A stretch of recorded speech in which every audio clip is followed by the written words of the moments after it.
بسم الله الرحمن الرحيم.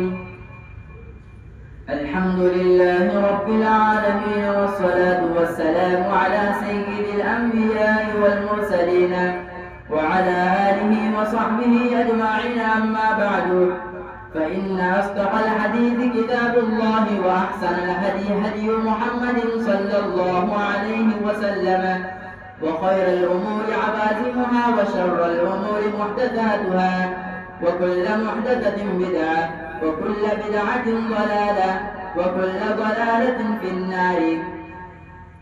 وبالسند المتصل منا إلى الشيخ الإمام الهمام الحافظ الحجة أمير المؤمنين في الحديث أبي عبد الله محمد بن إسماعيل بن إبراهيم بن المغيرة الجعفي اليماني البخاري رحمه الله تعالى.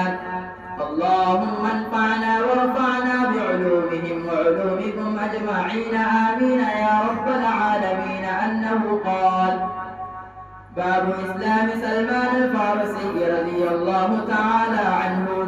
وبه قال: حدثني الحسن بن عمر بن شقيق قال: حدثنا معتمر قال أبي وحدثنا أبو عثمان عن سلمان الفارسي رضي الله تعالى عنه وعنهم أنه تداوله 19 من رب إلى رب.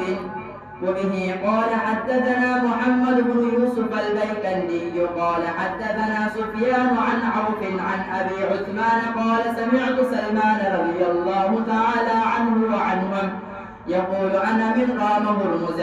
وبه قال: حدثني الحسن بن مدرك قال: حدثنا يحيى بن حماد قال: أخبرنا أبو عوانة عن عاصم الأحول عن أبي عثمان عن سلمان رضي الله تعالى عنه وعنهم قال: فطرتم بين عيسى ومحمد صلى الله عليه وسلم 600 سنة، أو كما قال عليه الصلاة والسلام.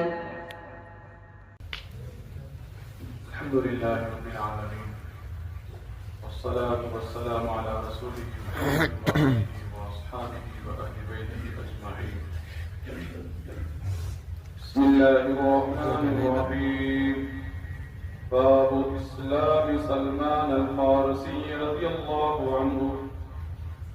وبه قال: حدثني الحسن بن عمر بن شقيق رضي الله عنه قال رحمه الله قال: حدثنا معتمر قال أبي وحدثنا أبو عثمان عن سلمان الفارسي رضي الله عنه وعنهم أجمعين أنه تداوله 19 من رب إلى رب